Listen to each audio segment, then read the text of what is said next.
જય શ્રી કૃષ્ણ। આ વિડીયોમાં શ્રાદ્ધ પક્ષમાં સાંભળવામાં આવતું ગરુડ પુરાણનો અધ્યાય 7મો, જેમાં સાંભળશું બબુ વાહન પ્રેત સંસ્કાર નિરૂપણ વર્ણન।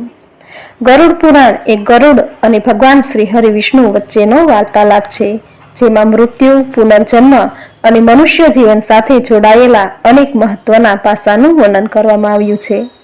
ગરુડ પુરાણ એ હિન્દુ ધર્મના 18 પુરાણોમાંનું એક પુરાણ છે। તેમના અધ્યક્ષ દેવતા ભગવાન શ્રી હરિ વિષ્ણુ છે। સનાતન ધર્મમાં મૃત્યુ પછી ગરુડ પુરાણ બેસાડવામાં આવે છે। એવું કહેવાય છે કે ગરુડ પુરાણમાં કરેલ વર્ણનને સાંભળવામાં આવે તો મૃતક આત્માને મોક્ષ પ્રાપ્ત થાય છે, તે જીવને ભટકવું પડતું નથી।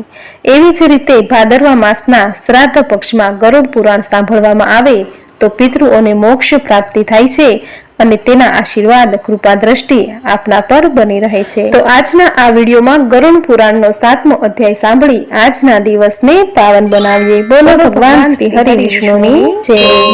સુતજીએ કહ્યું, આ પ્રકારનું વર્ણન સાંભળીને ગરુડજી પીપળાના પાનની જેમ થરથર કાપવા લાગ્યા।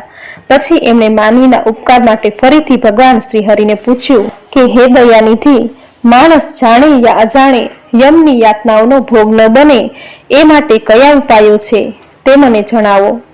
સંસારરૂપી મહાસાગરમાં ડૂબતા દુઃખી આત્માઓને પાપથી નષ્ટ બુદ્ધિવાળા, વિષય વાસનાથી નષ્ટ આત્માવાળાના ઉદ્ધાર માટે હે કેશવ, પુરાણોમાં જે ઉપાયો બતાવ્યા છે એ મને વિસ્તારથી જણાવો, જેનાથી માનવીની સદગતિ થાય અને બિચારા જીવને યમની યાતના ભોગવવાનો વારો ન આવે અને સીધો જ સ્વર્ગમાં જઈને મોક્ષ પામે।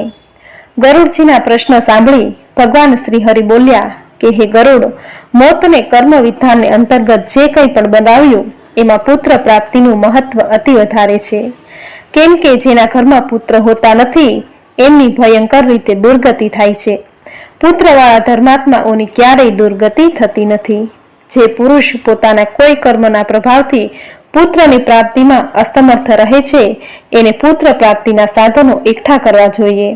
પુત્ર મેળવવા માટે દાન પુણ્ય કરવું જોઈએ। સાધુ સંતોને જમાડીને પુત્ર મેળવવા માટે આશીર્વાદ લેવા જોઈએ। અનેક પ્રકારની ભક્તિ ભાવના રાખીને ભક્તિથી પરિપૂર્ણ ચંડીના વિધાનથી કે હરિવંશ પુરાણની કથા વાંચવી યા સાંભળવી। શિવની આરાધના કરવી સદબુદ્ધિવાળા મનુષ્ય પુત્રને ઉત્પન્ન કરે। પુત્ર પોતાના પિતાને પૂર્ણ માખ નરકની ઘોર યાતનામાંથી બચાવે છે।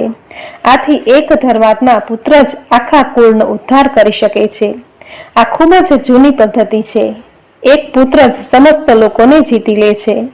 પુત્રનું મુખ જોઈને જ પિતા ફક્ત ઋણમાંથી મુક્ત નથી થઈ જતા, પરંતુ તે આ ક્રમથી પોતાનું મુખ જોઈને અન્ય ઋણો, બલકે એ સત્ય છે કે પૌત્રનું મુખ જોઈને મનુષ્ય સ્વર્ગની પ્રાપ્તિ કરે છે અને યમરાજના અનેક બંધનોમાંથી મુક્ત થઈ જાય છે। બ્રહ્મ વિવાહથી લાવવામાં આવેલી પત્નીથી થતો પુત્ર પિતાને ઉધર્વલોકમાં પહોંચાડે છે।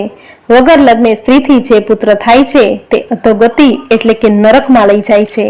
આ તથ્યને જાણીને મનુષ્ય પર જાતિની કન્યા સાથે વિવાહ ક્યારેય ન કરવો જોઈએ। હે ગરુડ, એક જ જાતિના સ્ત્રી પુરુષથી જે ઓરસ પુત્ર થાય છે તે શ્રાદ્ધ, દાન વગેરેથી પિતરોને સ્વર્ગમાં પહોંચાડે છે। પુત્ર દ્વારા શ્રાદ્ધ આપવાથી મનુષ્ય સ્વર્ગે જાય છે।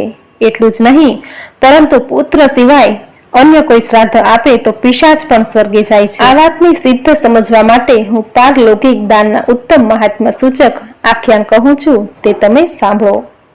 ત્રેતા યુગમાં સુંદર મહોદયપુરમાં મહાબળવાન અને ધર્મમાં નિષ્ઠવાન બબ્રુ વાહન નામનો રાજા થઈ ગયો।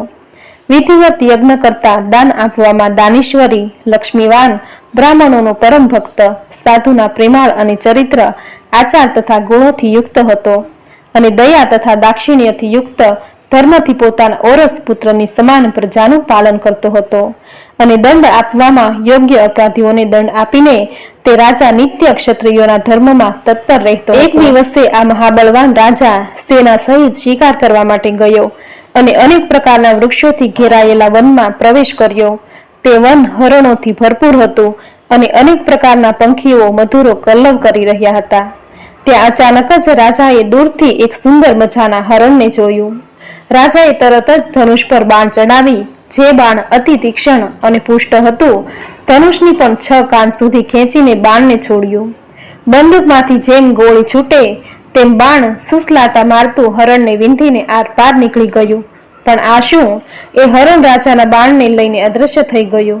એ હરણના ટપકેલા લોહીના ચિહ્નોના આધારે રાજાએ પીછો કર્યો અને પીછો કરતા કરતા રાજા એક અન્ય વનમાં પ્રવેશી ગયો.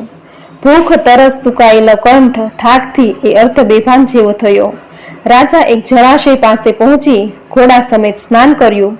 કમળ વગેરેના ગંધથી સુગંધિત શીતળ જળ પીધું. ત્યારબાદ બધું વાહન રાજાએ આરામ કરવા માટે ચારે તરફ નજર દોડાવી. ત્યાં એની નજર એક વિશાળ વટવૃક્ષ પડ્યું.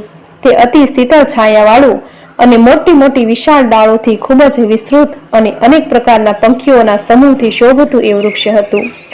સૌથી ઊંચું અને મોટું હોવાના કારણે એ વૃક્ષ જંગલની ધજાની માફક જણાતું હતું. થાકેલો રાજા એના થડની પાસે પહોંચતા અર્ધનિંદ્રિત અવસ્થામાં આવી ગયો. ત્યારે ત્યાં એ રાજાને ભૂખ અને તરસથી પીડાયેલ વ્યાકુળ ઇન્દ્રિયો અને અસ્તવ્યસ્ત વાળવાળો, મેલા ચોળાયેલા કપડાં, અતિ ભયાનક, કુબડો, ઊંચા અને દુર્બળ એવા પ્રેતને જોયો. અતિશય બિહામણા અને ડર ઉપજાવે એવા પ્રેતને જોઈ બપરું વાહન અતિ આશ્ચર્ય પામ્યો. એ પ્રેત પણ ઉત્કંઠિત થઈને રાજાની નજીક આવ્યો અને હે ગરુડ, પ્રેતે એ સમયે રાજાને કહ્યું, હે રાજન, આપના દર્શન માત્રથી મેં પ્રેત ભાવ છોડ્યો છે અને પરમ ગતિને પામ્યો છું. હે મહાબાહો, આપના દર્શનથી આજે હું અતિ ધન્ય થયો છું. રાજાએ પ્રેતને કહ્યું, હે પ્રેત, આ કાળો બિલાડા જેવો કલર, મોટું ભયાનક બિહામણું અને લોકો જોતા જ ડરી જાય તેવું મુખ અને અતિ ઘોર દેખાવ, આવું મોટું અમંગળ પ્રેતત્વ તને કયા કર્મને પરિણામે પ્રાપ્ત થયું છે? તું તમને આ પ્રેતત્વ મળવાનું કારણ જણાવ. તું કોણ છે અને કેવું દાન કરવાથી તારું આ પ્રેતત્વ દૂર થાય તે મને જલ્દીથી જણાવ. પ્રેતે તરત જ જવાબ આપતા કહ્યું, હે દયાળુ રાજા, હું તમને શરૂઆતથી અંત સુધી તમને સઘળું જણાવું છું. મારું પ્રેત બનવાનું કારણ જાણીને તમે મારા પર દયા કરવાને તરત જ તૈયાર થઈ જશો. સઘળી સંપત્તિઓથી ભરપૂર વેદિશ નામનું એક મહાનગર છે, જે અનેક પ્રકારના જનપદો તથા રત્નોથી ભરપૂર છે, જ્યાં અનેક જાતના લોકો વસે છે. તેઓ ધન ધાન્યથી અતિ સમૃદ્ધ છે. અહીંના મકાનો, મહાલયો, મહેલો વગેરેની શોભા અતિ ન્યારી છે. વળી અનેક ધર્મોમાં ઊંડો રસ લેનારા ધર્માત્મા લોકોનો વસવાટ છે. હે રાજન, એ નગરમાં દેવોનું પૂજન કરતો હું રહેતો હતો. હે રાજન, હું વૈશ્ય જાતિનો છું. મારું નામ સુદેવ છે. હવનથી દેવતાઓને અને પિંડદાનથી પિતૃઓને સંતુષ્ટ કરતો હતો. અનેક પ્રકારના દાન આપીને મેં બ્રાહ્મણોને અતિ સંતુષ્ટ કર્યા હતા. આ સિવાય ગરીબ, આંધળા, પાંગળા વગેરેને અનેકવાર અનાજ આપીને સંતુષ્ટ કર્યા હતા. પણ હે રાજન, મારું આ સઘળું સુકર્મ દેવયોગથી નિષ્ફળ ગયું. શાને કારણે નિષ્ફળ ગયું તે હું તમને જણાવું છું. મારે સંતાન, મિત્ર કે ભાઈ જેવું કોઈ સગા સંબંધી ન હતું, જે મારી ઉત્તર્વ દેહાદિક એટલે કે પિંડ દાન ક્રિયા કરે. હે રાજન, જેનું 16 માસિક શ્રાદ્ધ થતું નથી, એને સેંકડો શ્રાદ્ધ કરવા છતાંય એનું પ્રેતત્વ નાશ પામતું નથી. માટે હે દયાનિધિ રાજેન્દ્ર, તમે મારા પિંડદાનની ક્રિયા કરી મારો ઉદ્ધાર કરો, કેમ કે રાજા આ જગતમાં તમામ વર્ણનો ભાઈ કહેવાય છે. તેથી હે રાજન, આપ મને તારવાનો ઉપાય કરીને મોક્ષ અપાવો. અગર આપ મારી પાછળ પિંડદાન કરશો તો મારી જરૂર સદગતિ થશે અને પ્રેત યોનિમાંથી મારો અવશ્ય છુટકારો થશે. હું તમને અઢળક ધન સંપત્તિ આપીશ. હે બહાદુર રાજા, જો આપ મારું પ્રિય કરવા ઈચ્છતા હો તો આપને અવશ્ય એવું કરવું જોઈએ. ભૂખ અને તરસના દુઃખના કારણે પ્રેતપણું મારા માટે અતિશય યાતના તથા દુઃખદાયક છે. આ વનમાં સુંદર સ્વાદિષ્ટ ફળો છે અને શીતળ જળ હોવા છતાં પણ હું ભૂખથી પીડિત છું. એક સ્વાદિષ્ટ અને અતિ મીઠા ફળોને ખાઈ શકતો નથી કે શીતળ જળનું પાન કરી શકતો નથી. હે રાજા, પ્રથમ મારો ઉદ્ધાર કરવા માટે તમે નારાયણ બલિ કરો, પછી બીજા અન્ય સર્વ કર્મ કરજો. આથી ચોક્કસ મારું પ્રેત બનું નાશ પામશે, એમાં કોઈ શંકાને સ્થાન નથી. વેદ મંત્રનું પઠન, તપ, દાન તથા તમામ જીવો પર દયાભાવ, ઉત્તમ પ્રકારનું શાસ્ત્ર જેમ કે રામાયણ, ગરુડ પુરાણ, મહાભારત આદિ સાંભળવું, વિષ્ણુ ભગવાનની શ્રદ્ધાપૂર્વક પૂજા, સજ્જન માણસો સાથેનો સત્સંગ, આ તમામ બાબતો પ્રેત યોનિના નાશ માટે હોય છે એવું મેં સાંભળ્યું છે. એમાં પ્રેતત્વનો જલ્દીથી નાશ થઈ જાય છે અને શીઘ્રતાથી પ્રેતને મોક્ષ મળે તેવી વિષ્ણુ ભગવાનની પૂજાની હું તમને વિધિસરની વાત જણાવું છું. ન્યાયથી એકત્રિત કરેલું સોનું લઈને હે દયાળુ રાજન, એક નારાયણની પ્રતિમા બનાવો, એને 2 પીળા વસ્ત્રો તથા તમામ આભૂષણોથી શણગારો. ત્યાર પછી અનેક પ્રકારની પવિત્ર નદીઓના જળથી પ્રતિમાને સ્નાન કરાવીને સિંહાસન પર એનું સ્થાપન કરીને પૂજન કરો. આ સુવર્ણમયી પ્રતિમાના પૂર્વ ભાગમાં શ્રીધર, દક્ષિણમાં મધુસૂદન, પશ્ચિમમાં વામનદેવ અને ઉત્તરમાં ગદાધર અને મધ્યમાં બ્રહ્મા તથા મહેશ્વર વગેરે દેવનું સ્થાપન કરીને એમનું ધૂપ, દીપ, ફૂલોથી વિધિસર અલગ અલગ પૂજન કરવું. ત્યારબાદ પ્રદક્ષિણા કરી અગ્નિમાં દેવતાઓને તૃપ્ત કરી ઘી, દહીં અને દૂધથી તમામ સ્થાપિત કરેલા દેવોને તૃપ્ત કરવા. ત્યારબાદ સ્વસ્થ અંતઃકરણથી તૈયાર થઈને સ્નાન કરીને નારાયણની આગળ વિધિપૂર્વક ક્રિયાઓ કરવી. ક્રોધ અને લોભથી રહિત થઈ શાસ્ત્રની રીતિથી તમામ શ્રાદ્ધ અને વૃષોત્સર કરવા. એની પાછળ બ્રાહ્મણો માટે પદદાન એટલે કે વાસણનું દાન કરવું. ત્યારબાદ સૈયાદાન કરીને પ્રેત માટે ઘટનું એટલે કે પાણીથી ભરેલા ઘડાનું દાન કરવું. રાજાએ વધારે જાણકારી મેળવવા પૂછ્યું, હે પ્રેત, પ્રેત ઘટનું દાન કેવી રીતે કરવું? એની વિધિ કઈ છે? સગા જીવ ઉપર દયા કરીને પ્રેતની મુક્તિ અપાવવા વાળા વરદાનની સંપૂર્ણ વિધિ મને જણાવો. આથી પ્રેતે કહ્યું, હે દયાળુ રાજન, આપ એકચિત થઈને સાંભળો. આવા સુંદર દાનથી પ્રેતપણું સમાપ્ત થઈ જશે અને તેને તરત જ પ્રેત યોનિમાંથી મુક્તિ મળી જશે. આ પ્રેત ઘટનાનું દાન તમામ અશુભોનો નાશ કરવા વાળું અને સકલ લોકોની દુર્ગતિને ક્ષય આપનારું છે.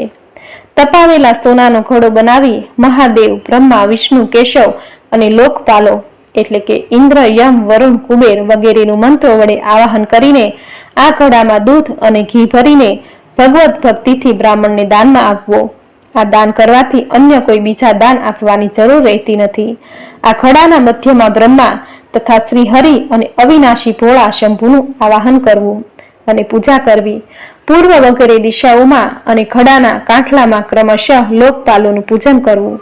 હે રાજન, ધૂપ, દીપ, ફળ અને ચંદનથી વિધિપૂર્વક આ સગા દેવનું પૂજન કરીને શ્રી હરિની પ્રાર્થના સ્તુતિ કરીને દૂધ અને ઘી સહિત સોનાના આ ઘડાનું યોગ્ય બ્રાહ્મણને દાન કરવું. મહાપાતકોનું નાશ કરનારું આ દાન સઘળા દાનોમાં સર્વશ્રેષ્ઠ છે. આથી હે રાજન, પ્રેતત્વ દૂર કરવા માટે મનુષ્યોએ આ દાન અવશ્ય કરવું જ જોઈએ. શ્રી હરિએ કહ્યું, હે ગરુડરાજ, આ પ્રેતની સાથે જ્યારે વાતો કરવામાં રાજા તલ્લીન થઈ ગયો હતો ત્યારે જ હાથી, ઘોડા, રથ વગેરે સાથે રાજાની સેના તેને શોધતી શોધતી ત્યાં આવી પહોંચી. આ જોઈને પ્રેતે રાજાને અમૂલ્ય રત્નો આપી નમસ્કાર કરી ત્યાંથી અંતર્ધ્યાન થઈ ગયા.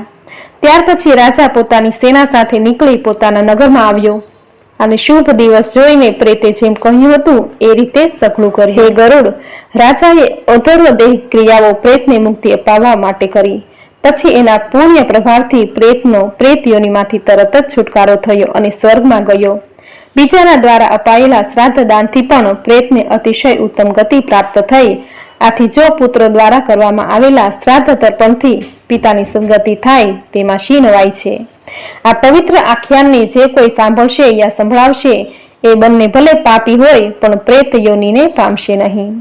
ઇતિ શ્રી ગરુડ પુરાણે સારદ્વારે બભ્રુ વાહન પ્રેત સંસ્કાર નામનો 7મો અધ્યાય સંપૂર્ણમ.